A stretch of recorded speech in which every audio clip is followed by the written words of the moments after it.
Former President Trump is holding a rally tonight in Ohio. The Delaware County Republican Party will host the Save America rally at the fairgrounds north of Columbus. He's expected to speak around 7 p.m. KCAA Loma Linda, 1050 AM, K292 FQ Riverside, and K293 CF Moreno Valley.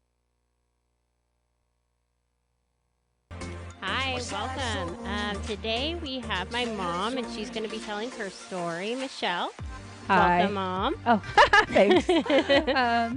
So here I am telling my story. And I just want to say, everyone who has come on this show to tell their story, I so appreciate you and what this, how vulnerable this is, because I've been thinking about this off and on this week, and I'm nervous. And I realize it's really vulnerable, and you don't really always know what your key points are or what to go into. So it's a little bit unnerving. Yeah, and I don't think you're prepared, are you? And I'm not prepared. It's true. Thanks a lot, Alyssa, for outing me like that. Yeah, I wasn't totally expecting this, and I just flew in last night from Houston. Actually, I flew out of Tennessee yesterday, Nashville, and then I went to Houston, and then I was in LAX, and then I drove a car to home. So I got home at like 4 in the morning, and so I slept most of the day. And Your first flight, huh? It was my fourth flight because my first flight was on Monday. Right. Ever. And I'm 51, and I finally flew because I'm afraid to fly. Yeah, you kept telling me. I remember you would always tell me my entire life it would be like that song, Ironic. Oh, yeah. You always told me that. I kept hearing that and song. it made me afraid to fly. I was hearing that the whole time in my head. Like, yeah, the plane crashed down. I thought, well, isn't this nice? Yeah, it wasn't. Yeah, it was that song. And then since I was in Tennessee, I kept having this other song about Lynchburg, Tennessee. I think it's called Lynchburg, something about, whiskey or something. I don't know. No Some idea. country song that kept I don't know either. I think it's about what whiskey. They make whiskey. But I was in Lawrenceburg, and that's why I kept thinking of Lynchburg. And why were you out there? I was out there to meet my new granddaughter, Alyssa Ray Ann Jefferson. She was born on April 18th, and she weighed at 11 pounds, 11 ounces. And my middle child, Alyssa's sister, Danae, and her boyfriend, Elijah, are the parents. And Danae was very stubborn and would not go to the hospital like she should. Mm-hmm. So I kept telling her all day, you need to go in, you're in labor. That was Easter Sunday. And she was like, I don't really think so, Mom. I'm not due until May. That's how your father was, too. That's how, like, when I was in labor with Danae, it was like, oh, you're supposed to go in tomorrow morning. You can't be in labor. It's like, no, I'm in labor now. I'm in labor tonight. So, but Danae labored pretty much all day, and then she waited so long. She got to a hospital in Lawrenceburg, and she didn't want to deliver there. So this is how stubborn she was. She went in. They told her she was dilated to 3 or 4, and they'll check her. And she's like telling me, oh, I'll know if I'm in true labor in like an hour. So I'm like, you are in true labor, Danae. You've been having contractions. Yeah, my contractions are 2 minutes apart. So the next thing I know, she's calling me back saying, oh, yeah, I'm dilated to 5 within 40 minutes. We're going to go drive to the next town over where my hospital is at. So I'm in California praying that she makes it, looking for a flight, not able to make it out there. And when I told her that I wasn't going to make it for the delivery, she cried. And I felt bad, but she's so stubborn. But it was a great trip. It's beautiful in Tennessee. I got to see some waterfalls and some stuff like that. And I'm finally an aunt. And you're finally an aunt, and I'm a grandma for the 3rd time with my little Alyssa, and she's really sweet. She had a little jaundice yesterday. We took her into the doctors, but she's doing better today. Good. So anyways, all that to say is we're here. I'm not incredibly prepared, but I figure I know my story. Yeah, let's start with your grandparents. My grandparents. Let's go way back.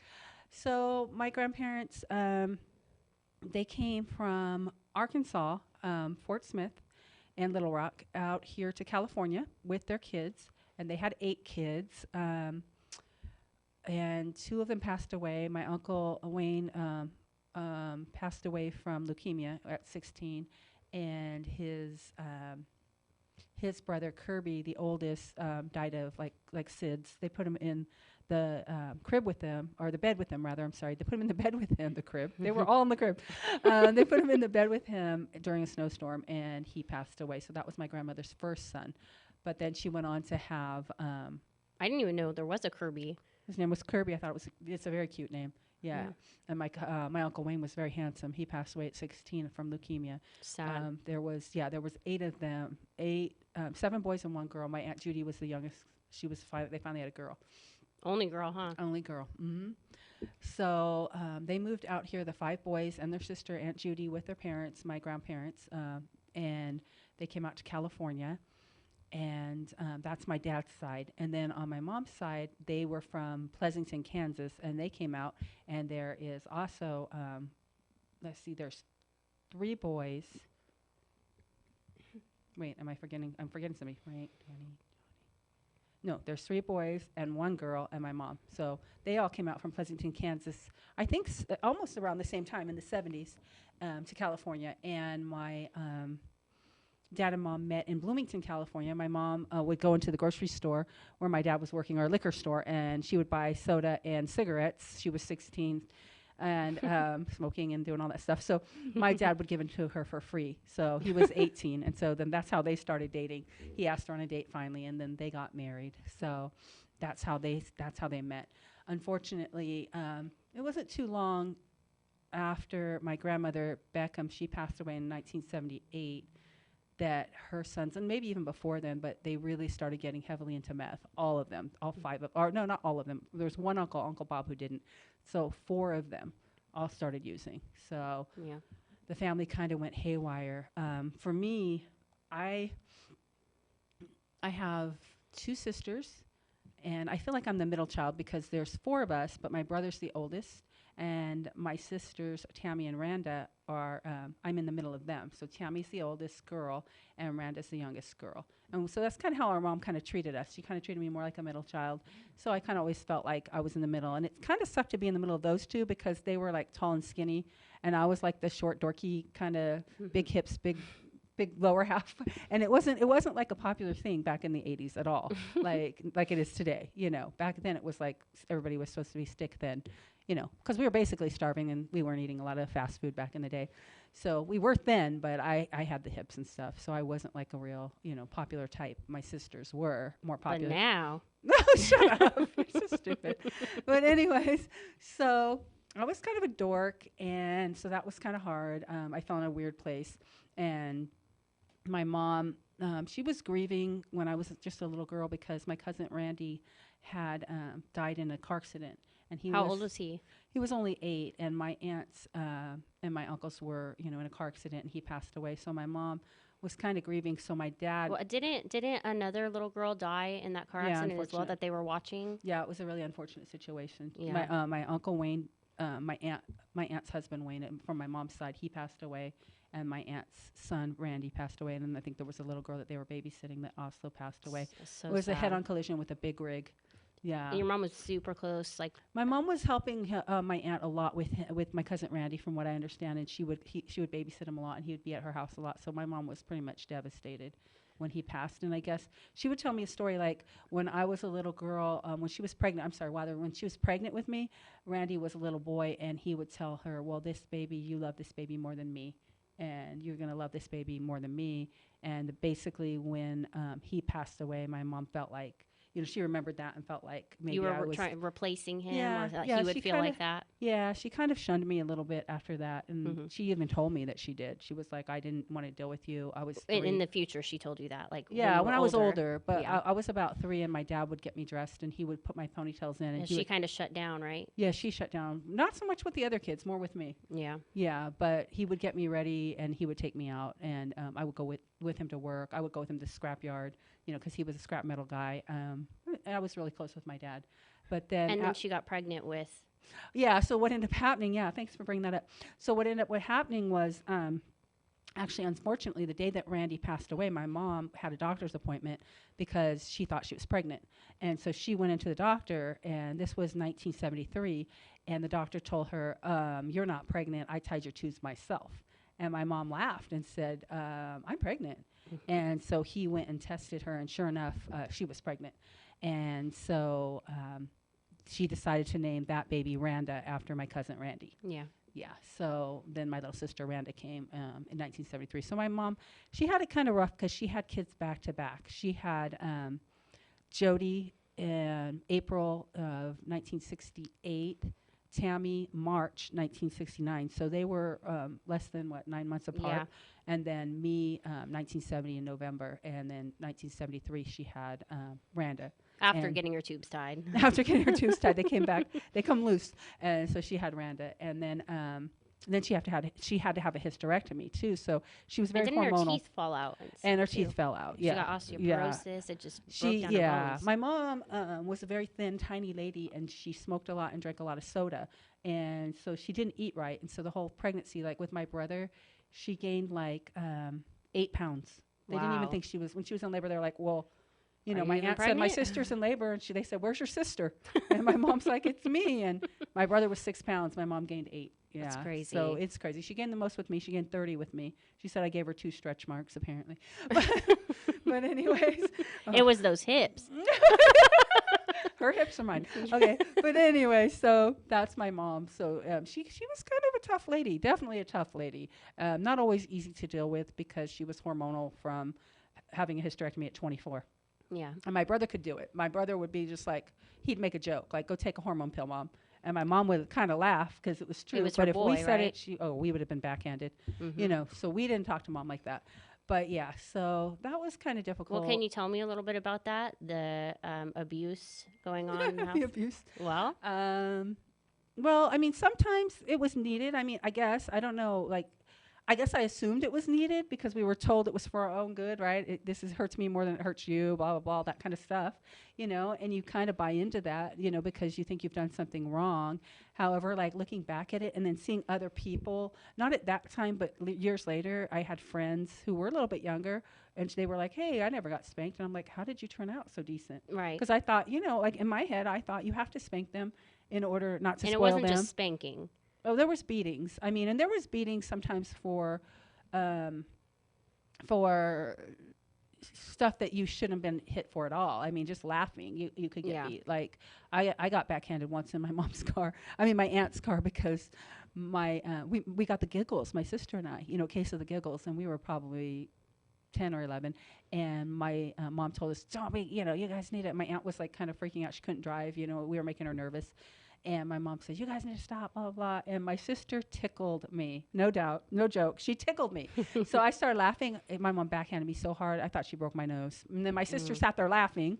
So, yeah, there was some of that. I was kind of like the scapegoat in that way, you know, in some ways. You know, go down to the end of the driveway and, you know, do this or do that. And then they'd go tell Mom and I'd get beat. But, you know, that only happened a few times. So, you know, it kind of happened in my family. So I heard the other kids that came over to the house got spankings too. Oh, they were bad. yeah, everyone got my mom spanked my cousin Sean. My mom spanked my cousin late Triana, but my mom also cared for them. Like, Oh, yeah. She took care of them, and she loved them. She wasn't unfair. She was actually incredibly fair.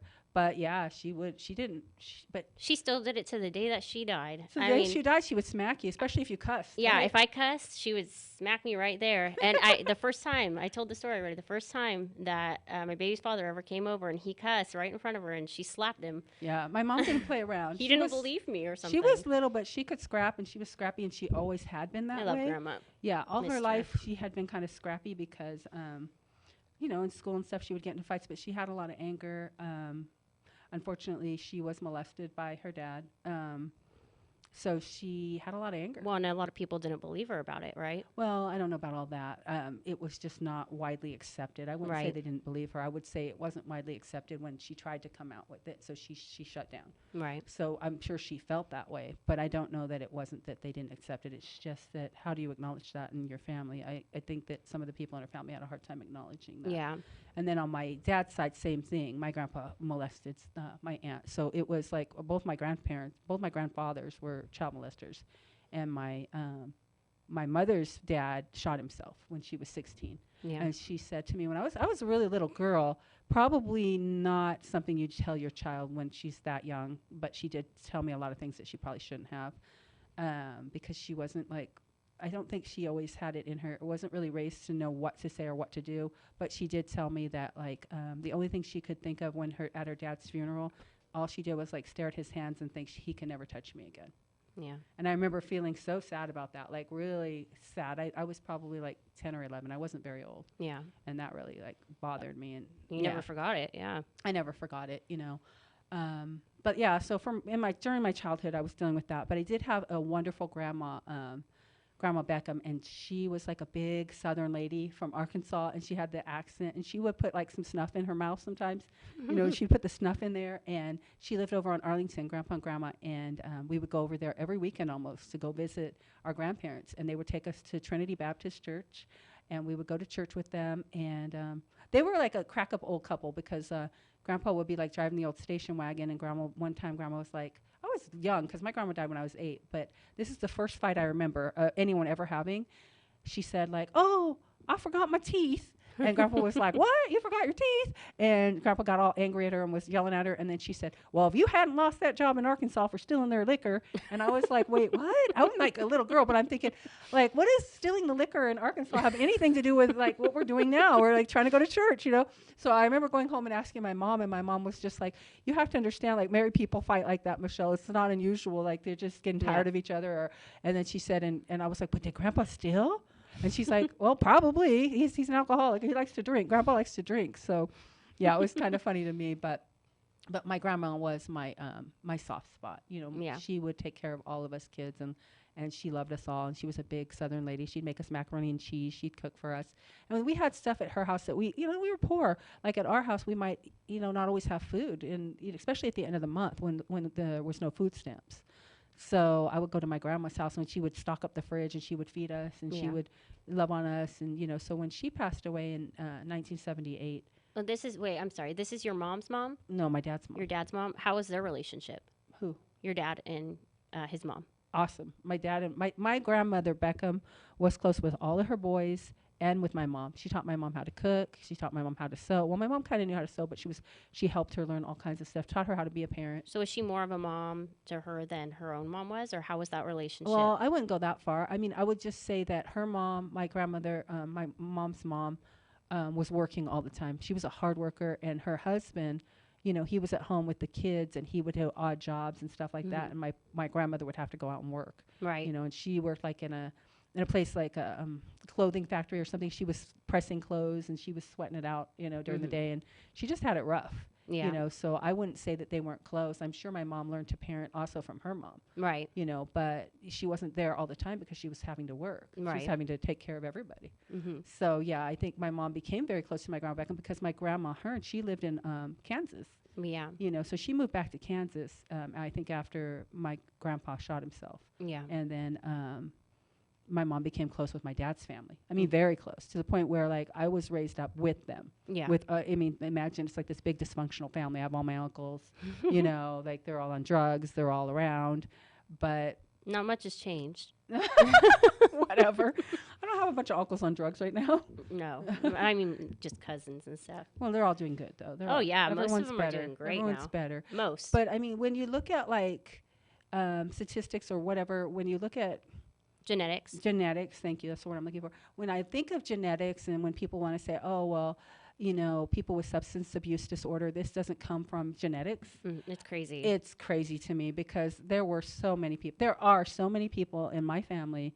I mean, if I was to take a family tree and show you, it would be amazing how many people in my family are addicts or had substance abuse disorder and mental health issues, maybe from the substance abuse disorder, I'm not sure, but also killed themselves. Right. Also died from it. I mean, I have mental health. It's genetic as well, I think. Yeah. So I grew up in a kind of a crazy house. Not to, I mean, there were times that were really good, and then there were some times that were really bad. I mean, when my brother was a little boy, his name was Jody. When Jody was a little boy, my dad was really hard on him.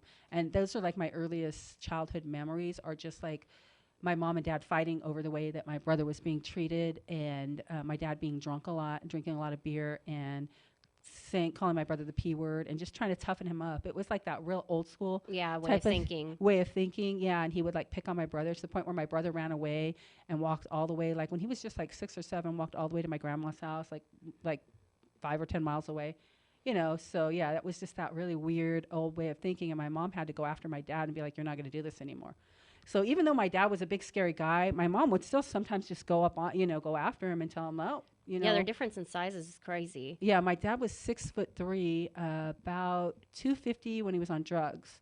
When he wasn't using meth, he got even bigger. He got he was chubby. He was obese. He was always a big boy, even when he was a kid.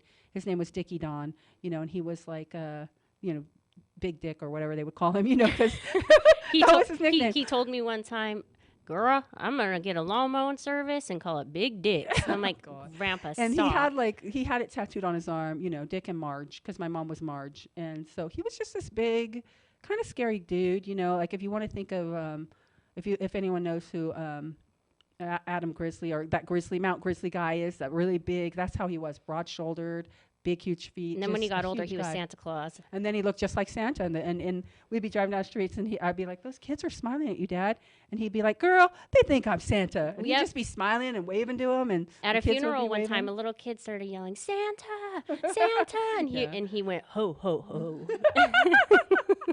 Yeah, and he loved kids, and even like when he was crazy and enraged, even in those days where he was a little crazy, he had another side to him. Like I said before, he had a side that could be a teddy bear, but he had a side that could be a grizzly bear. But growing up in that environment, it's so confusing. Well, to let's the talk kids. a little bit about that scarier side.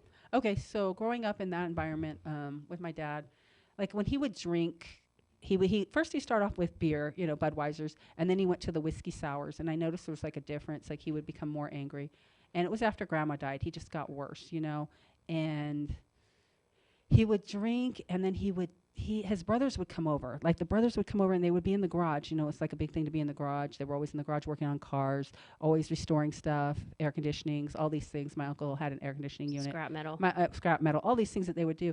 But my mom, she would just like stay in the house. My mom was tiny, like you said. My mom was like 5'6", but she weighed like 90 pounds.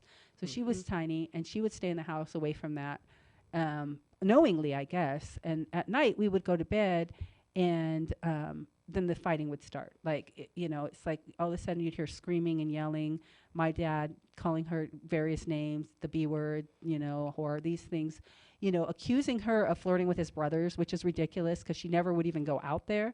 So, she wouldn't wear makeup. She never, she just wasn't that type of person, that she wasn't flirty by any means. Like she didn't wear makeup. She was kind of tomboyish, if anything, and she was handy. She could fix the car. She could fix the lawnmower. She could fix she was just a handy person, smart. And she could tell you, what people were thinking. Because she had to, I think, learn how to be intuitive and how to be smart growing up with her dad and then being with my dad and trying not to set him off. Yeah. So we would wake up sometimes at night with the screaming and yelling, and my brother Jody would come in our room, and he would sit with us, or he'd get us all on the bottom bunk, and he'd be telling us, "It's all right," and we could hear my dad just raging and screaming, and my brother would say, "It's okay, he's not going to come in here," and we'd be begging, like, "Oh my God, he's going to come in here, he's going to hurt us," and he'd be like, "No, he never comes in here." And then, we would hear my dad and mom yelling and screaming, and then we'd go to sleep, and then the next day, like, the house would be torn up, and we would have to clean it up. And when I say torn up, I mean, like, my dad would break the tables. It takes a lot of anger. I thought about it, like, recently, like, how angry must he have been, and what did he see? And I kind of know what he's seen, in his childhood. But with the alcohol and stuff, and I don't know, we're supposed to be Native American. I don't know. There was some kind of, the whiskey did something to him. But I'll tell you what, he would tear up the house to the point where he would break the tables in half. I mean, he would tear the whole house up, throw the dishes out in the middle of the street. I mean, just like a crazy person. And we would have to go in and clean it up. So I was young, but I knew it wasn't right. And I was like, why are we cleaning this up? Like in my head. And I was that kid who just questioned everything. I'm still like that. I probably still get on people's nerves. But I would get beat a lot later in my life because I questioned everything. Yeah. And I also had this kind of relationship with my dad where I was closer to him. That's the Scorpio in you. Yeah, probably. Look out, Scorpio. And then I'm a Sagittarius on the other side. So I don't know who I am. I got two. I'm right there on the cusp. But so with my dad, I would try to negotiate sometimes, which I shouldn't have done because I would end up getting beat. So I didn't always judge that right, when to speak and when not to speak, because he allowed it sometimes. Yeah. And sometimes he admired it. I could tell, he had respect for me just standing up to him. Right. But I didn't always know when to do that, so I ended up getting And it punched. probably had a lot to do with the drugs and what if he was if he's on coming them, down, if you he's don't coming know. down. Yeah. Yeah, and I learned a lot of new words, as a kid, unfortunately. So it started off with, the beer, then it went on to the whiskey, and then, the next thing I know. Well, do you remember when you finally recognized or realized that he was on drugs? Yeah, that's what I was going to just talk about. So what ended up happening was I was probably about 13, and things calmed down, Like we left at one point. We went and stayed with my Aunt Judy, And I was really thrilled. I And was this like, is your yay. dad's sister. Yeah, and this is when he was like on his benders and tearing up the house and being drunk and throwing my mom around. And what he would do is like the next morning he'd be like, "Come live by your daddy. Don't you love your daddy?" And he would talk us into it. We would all run to him. I mean, he was just like the king of the castle. And when I look back, I get disgusted by it. My dad did the same And we thing. would all run to him and get up under his armpits and lay with him. And my mom would lay with him and my brother. And then eventually, like, what ended up happening is he started hitting my mom a little bit. And then my brother came out to try to stop him. And then he threatened him. And then my brother just stopped going to him. So it got to the point where my brother just was like, no. When my dad would be like, "Come lay with me," he would not forgive him. Yeah. He would be bitter. And so things changed a little bit, that dynamic. And then my dad started, there's no more alcohol. All of a sudden there wasn't alcohol in the house. You know, slowly but surely there wasn't as much alcohol. But then he wouldn't come to bed. He'd be up all night in the garage all the time. Right. He wouldn't come to bed at night. And I was about 13, and I don't know, I think I might have made the comment to my mom about, like, well, he's not as mad or he's not drinking as much. And she told me he's on drugs. Oh. And it really freaked me out because I'm like a kid, you know. Right. I'm like 12 or 13. And I remember just being freaked out. But I remember her also saying, like, well, we can't tell the police or we can't. And I was like, the police are going to come and get him. And I was totally scared. And she's like, well, we can't tell them. And, you know, don't tell anyone and this and that. And your uncles are on drugs too. And Oh my it gosh. was just really scary It's a lot. me. It was a lot to take in for a 13-year-old. Right. You know what I mean? And then I had a cousin who also later on told me she was using drugs with her dad. And With her it dad. was just a lot. Yeah. Yeah. He was using drugs with my cousin. And so she stayed with us for a while when she got clean. And my mom tried to help her. And my mom would have, like, my dad's kids come stay with him, you know, Right. stay with us. And we would all, you know, we were just, it was weird because we could be like a very happy family. And and when I say the dynamics changed, because now my dad's not raging every night, but when he came down, I learned new words. I learned words like come down, you know what I mean? And I would see, like, we had these door jambs, you know, the high door jambs, and he was 6'3". So I would see there would be a crack in there, and he would be up there putting something in there. He would be hiding stuff in there. So I asked my mom, and I actually seen it. I seen him pull a razor blade out. I seen him with a mirror. So I didn't know what these things were, and I asked my mom, and she's like, that's what he uses to snort his meth. She was very blunt. She was very blunt. She probably told me some things that she should not have told me in my life, you know, especially regarding my cousins. It's like she You didn't know, I realize should have certain known- boundaries, but yeah, she wasn't raised that way. She so. trusted me at a young age, and she knew I wouldn't tell anyone. And I think she didn't have anyone to confide in to a certain degree. Right. But it wasn't just me. I think she told my siblings the same kind of stuff. But we kind of hid this stuff from people who came inside, though. Right. Like, you know, I think a couple of my friends knew, but not everyone knew. Right. You know, and there were times when my friends would come to visit, and it would just be like humiliating because my dad would like go off and, you know, start tearing up the house or do some craziness. And we had a little neighbor that lived across the street, and he was over all the time. His name was Alan, and he was like a tiny guy, and we called him Little Alan. And one time our dad was just like started yelling, and he goes, "Oh, throw me out the window, throw me out the window." And his voice got really high, and we had to laugh because he's like, "Just throw me out the window."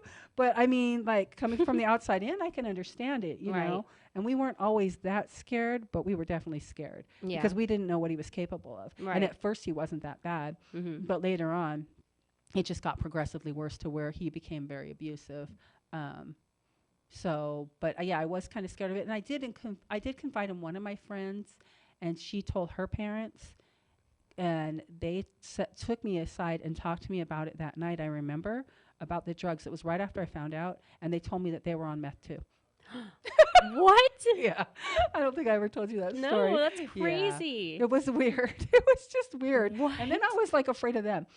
It was just Why weird. would they tell you that? I don't know. She just told me, like, you know, we do it once in a while too. It's not a big deal. Don't worry. The police aren't going to Oh arrest my your gosh. dad, you know, kind of thing. She was trying to be reassuring. She was a very nice lady.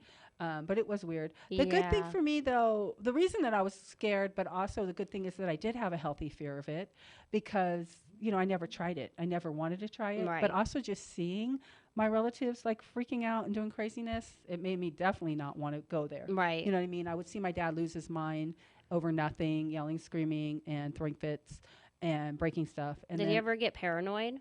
Oh, yeah. Well, and my uncles, too. My uncles got paranoid. Well, it happened to my uncles before it happened to my dad. My uncles became really paranoid before it even happened to my dad. But I also saw my uncle's shop go down in flames because he had a very lucrative air conditioning shop out in Riverside, and he was making really good money. And they decided, him and my Uncle David, I think, they decided to turn it into a meth lab. And I swear, when I seen Breaking Bad the first time, I had to laugh because that reminded me so much of my family members. I had to die laughing. Like, I still laugh thinking about Breaking Bad, and I love that show. But, I mean, that's kind of how it was in the 80s, like with my uncle and my dad and my cousins and all the people that were using would be hanging out at my uncle's shop. Yeah. And they used some sort of Freon to cut it with or something or other. Oh, I mean, my I was gosh. hearing these things. I don't know what it means exactly, but they were using a certain type of, there is a certain type, and I think it's illegal now, but it's R something. And You they can would huff use Freon and they stuff. would use It's that crazy. to cut the meth, you know. And one of my uncles, Kids do that sometimes. I think both of my uncles, the one who owned the shop and my Uncle David were, all my uncles are really intelligent, but I think David is like almost genius level. Like, Yeah. he's really, really intelligent. What happened with David? My Uncle David hung himself in 1996 Where? at Ireland Park in Riverside. So when that happened, At a park. I was 19 when that happened. No, I was 26 when that happened. There were a lot of suicides. Yeah, in the that's family, what right? happens. Yeah, that's what happens. Uncle David like started to get schizophrenic when he came out. The first time I heard about it was when he came out of like Vietnam. He came back and he would like wear two different shoes and not realize that he had two different shoes on. Yeah. So he started getting a little like that. But I think that he was using at that point too. But there was like, my mom told me the story, like he had a roommate that this is why he got discharged, was I guess there was a roommate. He kept hearing this noise at night on his bunk, and he was sleeping on the bottom bunk, and he kept hearing a thunk, thunk, thunk, thumping noise, and he woke up and found his roommate hanging. Oh. So it's really strange to me that he ended up He ended up ultimately hanging hanging himself. himself. Yeah. Years later. But he got into the meth, and there's one story that he's the one who started his siblings. I don't know, but they all started using meth, together. Yeah.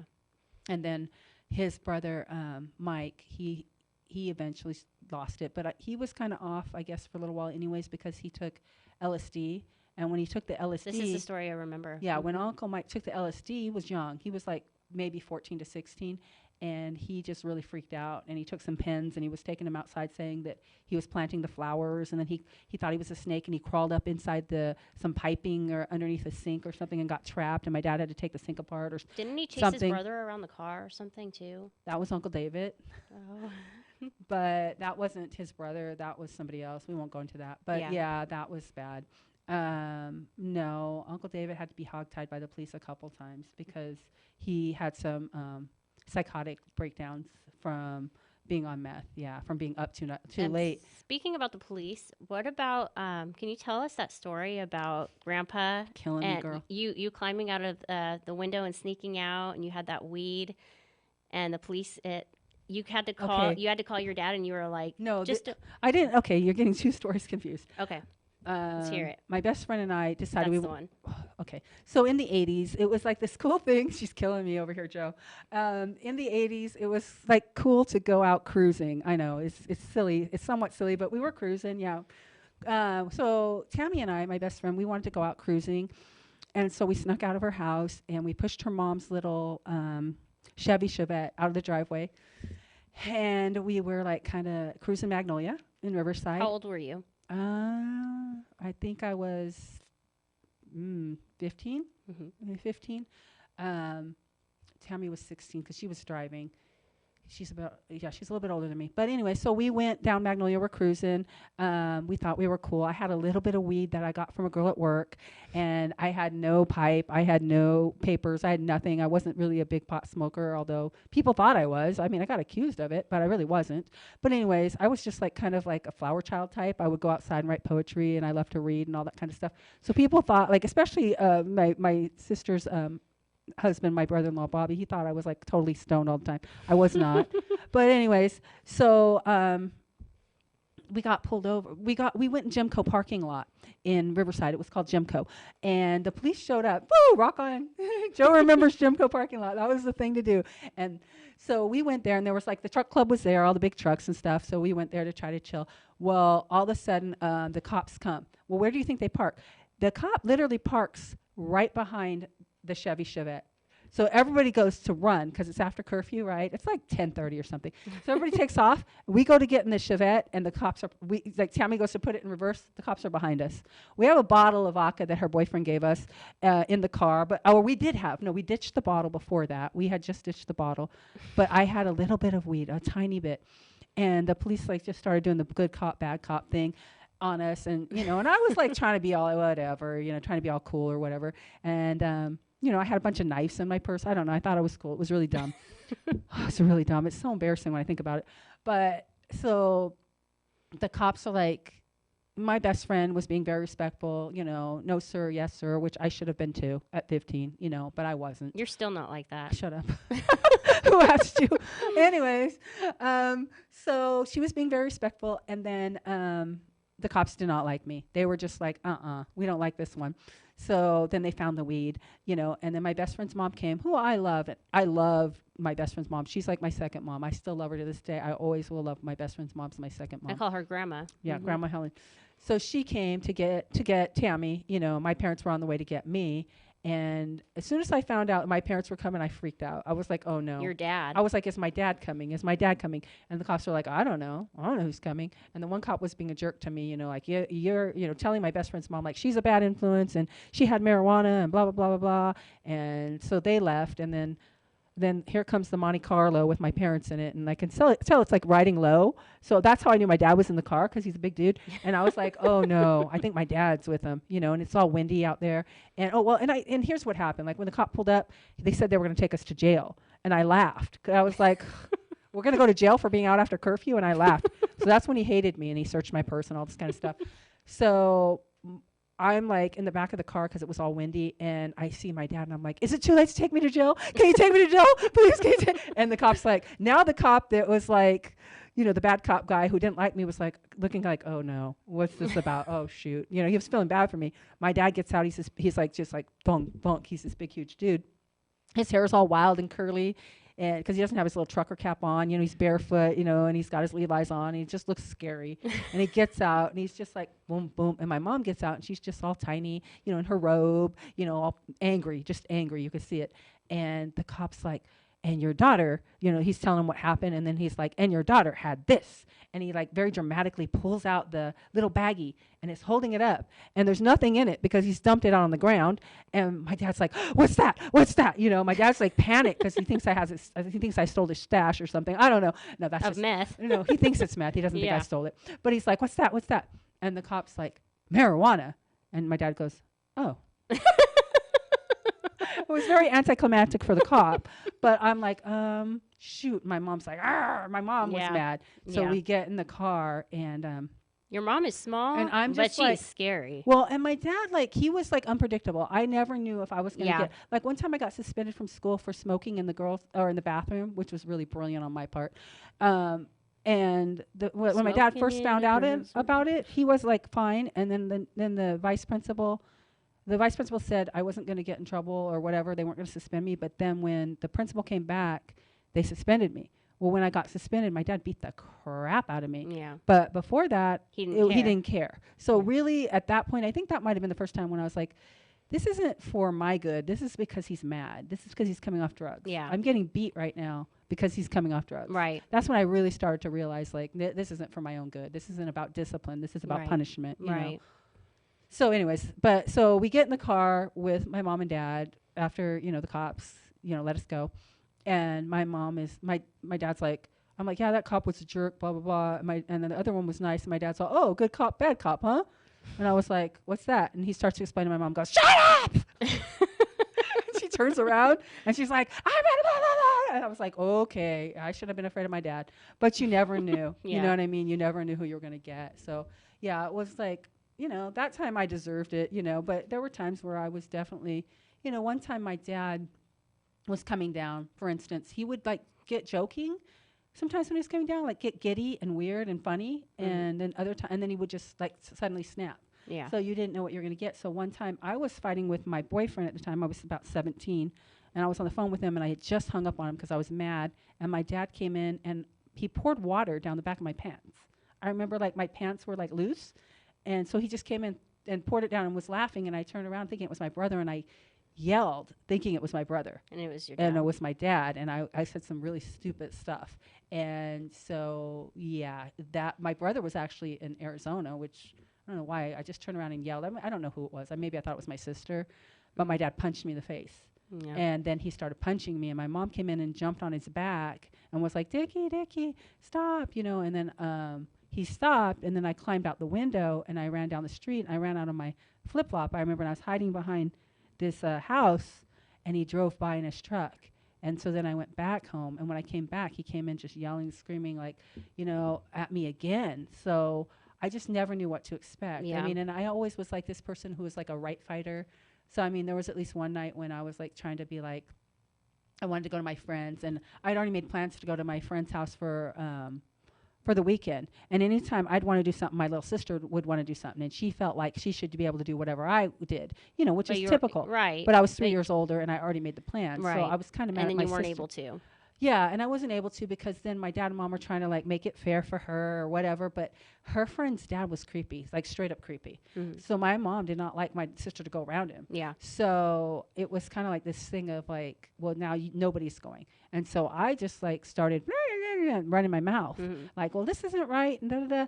And I remember my dad was laying in the bed, and he had a wire hanger next to him in case he wanted to beat us. So I was like running my mouth about, well, it's not fair. I already made plans and blah, blah, blah, blah, blah. And he jumped up, and for 6'3" and 250, he was fast. He jumped up, he grabbed that wire hanger, and I was like, oh, damn. So I ran down the hall because I knew I was going to get it, and I was terrified. And he got a hold of Randa first. He got a hold of my little sister first, and he didn't hit her that hard. I remember like he was hitting her, and I was like, oh, I'm next. He unleashed on me. I mean, he unleashed on me to the point where like I had welts on my back, on my butt. I mean, I had a hard time sitting down. Yeah. But anyways, that was a bad day. And then he took that. I remember he took the hanger and he hit the light bulb in the room. And it was a naked light bulb, as you say, like I guess you would call it a naked light bulb. There was no covering on the light bulb. Smashed. So he just smashed the light bulb. The glass just flew everywhere. And then he went back in his room, and then he started. He laid down for a few minutes, and then he started. Freaking Michelle, and Michelle this, and Michelle that, and blah, blah, blah. And I'm like, he's coming back. He's coming back. And I'm hiding behind the dresser, and all I could think is he's coming back. And I think I was about 14 or 15, and I was like, shit, he's going to come back in here. And I'm like, Randa, I'm going to go. And are you going to come with me? And she said, no, I'm not going to go. I said, I'm going. And I climbed out the window, and I climbed over the back fence, and I ran to the park, and I laid in a ditch. And I remember hearing my mom calling for me, my dad calling for me, and I was like, I'm not coming. And then when I heard Jody calling for me. And then you came, your brother. And then I knew I was safe. Yeah. Because my brother would protect me. So I said, I'll come out. Yeah. But the thing is like people didn't realize how bad that was, what he was like and how he could be. Yeah. And 1 second. Okay. And my brother's friend was with him, Tom. And Tom like even made a joke about it recently. Like, yeah, remember that time, you were like, you ran away and you were like, and he like made a joke like if it was me, but we hid that stuff. Yeah. People didn't know how bad it was. Right. We didn't tell them like, how bad our dad was. My brother knew how bad it was. And my dad would make excuses and be like, oh, the kids, blah, blah, blah. Yeah. But I mean, that's what it's like when you live in a house like that. Yeah. And it's hard because then you end up like accepting that as the norm. Yeah. As like, I married your father, and the first time he hit me, it shocked me, and I left him for a day. And then I went back. And it really was like, it's not like at that point I was pushing his buttons or anything else. It was like when your dad smacked me that first time, it was over nothing. Right. I mean, over nothing. And so unfortunately, these cycles they just continue. Right. And people don't understand, and they want to say, hey, just leave them. Just leave. But you don't feel like you deserve anything better. Right. Unfortunately, it is a cycle you get used to being in.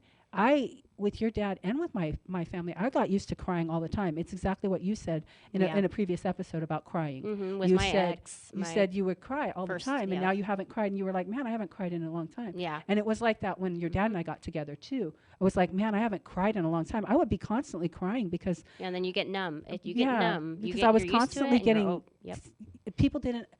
It's a misunderstanding. It was like a constant misunderstanding in my family. It was like you try to express yourself and you get smacked around for it. Right. You know what I mean? And it was hard for me raising you kids because I didn't know how to do it really. And I Right. tried to do my best, but I thought I had to spank you guys and beat things out of you. Right. You know what I mean? And that wasn't the way to do it. And at the same time, I wanted you to be strong and independent. So it was like Yeah. trying to find that balance was really Mhm. hard. So there was a lot of that in my family. And it was like embarrassing. One time my dad got drunk and made a comment to like my best friend that her mom was checking him out. I mean, I Oh was my freaking devastated. gosh. I don't think I ever told you that. No. But I was like 13 and I was devastated. And her mom was like this very proper, sweet British woman, you know? Yeah. And it's like, what the hell? Yeah. You know, why would you say that right in front of my friend? Like, I Right. was so embarrassed. Like, yeah.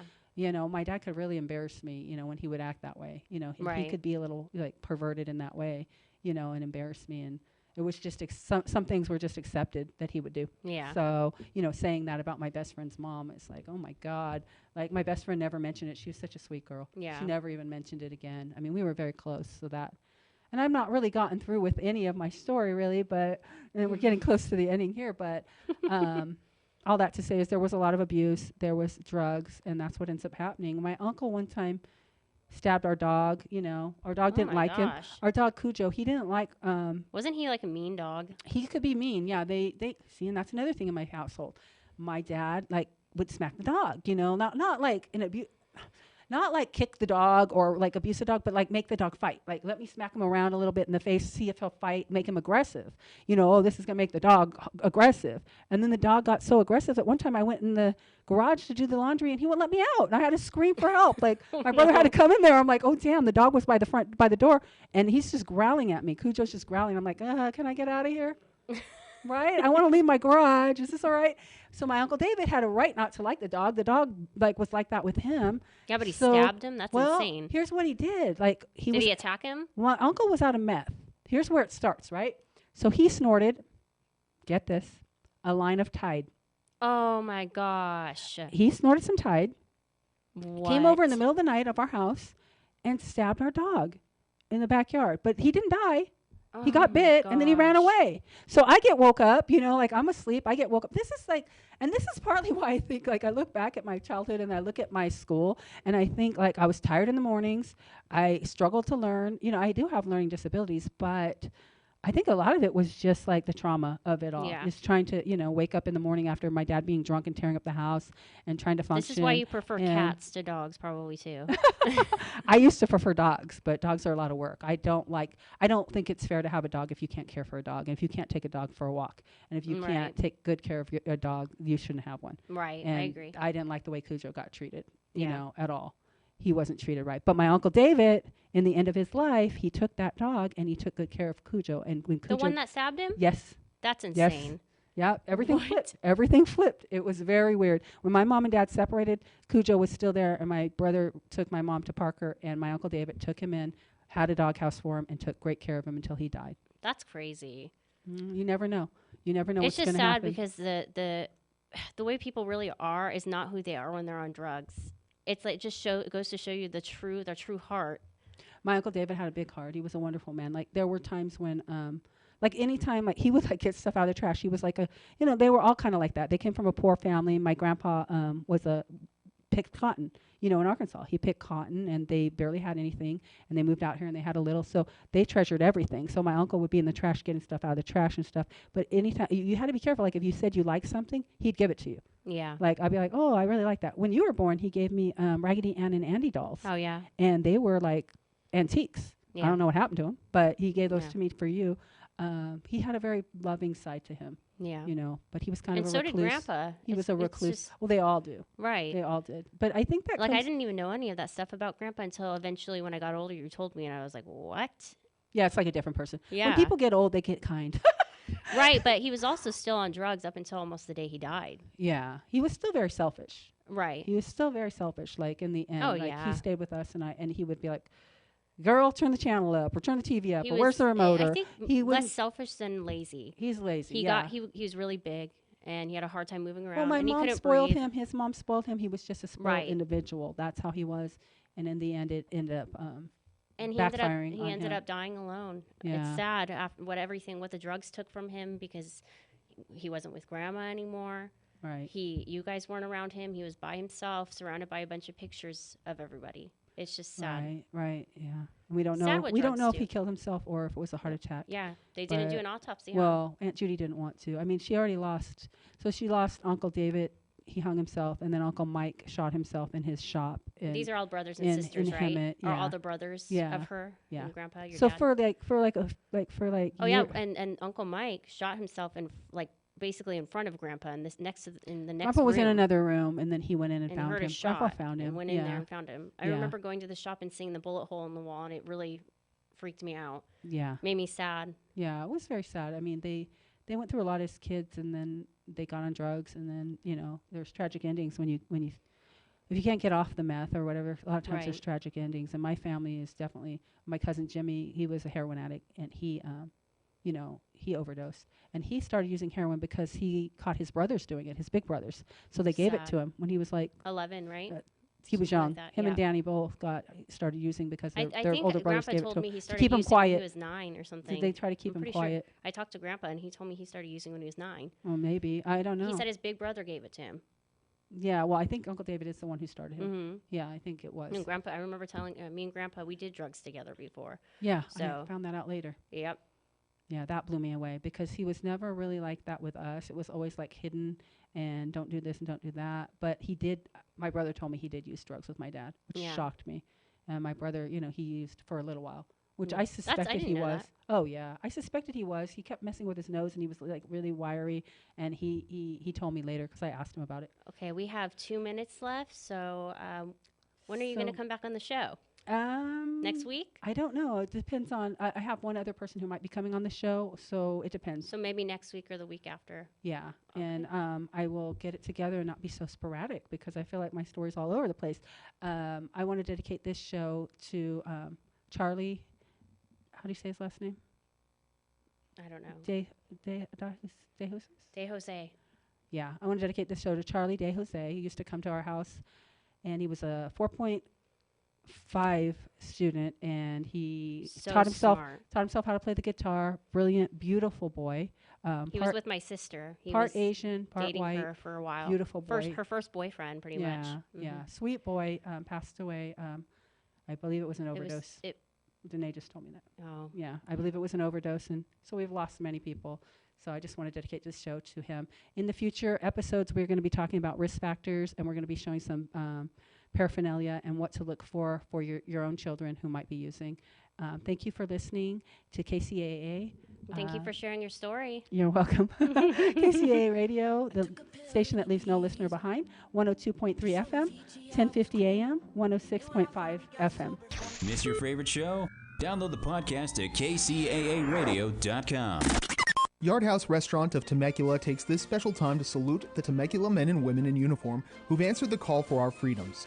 Let's give them the hero's welcome they deserve as they have fought hard to restore peace around the world.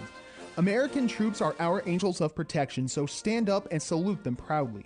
That's from Yard House Restaurant in Temecula, where they say service isn't just a courtesy, it's a commitment. Call 951-296-3116 for Yard House Restaurant of Temecula at 40770 Winchester Road in Temecula. If you're ready for a Las Vegas vacation, here's an offer you can't refuse. The Vegas Travel Center is offering 3 days and 2 nights in Vegas free. Just call 909-406-7400. The offer includes accommodations with 2 free tickets to great Las Vegas entertainment with free meals. So if you're planning a trip to Vegas, you need to jump on this right now. Just call 909-406-7400. Obviously, an offer like this is not going to last. So call now, 909-406-7400 for your 3-day, 2-night Vegas vacation. That number again, 909-406-7400. Call now. Hello, folks. Matt Rodriguez here, your best choice for LA County Sheriff. Personally, I can't recall a time when LA County was in such dire straits as it is today, with skyrocketing crime rates, low deputy morale, and a complete disconnect between Sheriff Villanueva and the community he serves. To say we deserve better is a huge understatement. If I was to summarize Alex Villanueva's term as sheriff in one word, that word would be disrespectful. That is why I'm running for LA County Sheriff, to reinstate a sense of respect back into the job. Respect for the people, law enforcement, and the rule of law. Clearly, I cannot accomplish this quest without your help. So please join me on this journey to reinstate respect back into the LA County Sheriff's Office. Go to rodriguezforsheriff.com, donate, and volunteer. It would be my honor to have you on the team. Thank you, God bless, and stay safe. You may think every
NBC News Radio, I'm Dina Cody.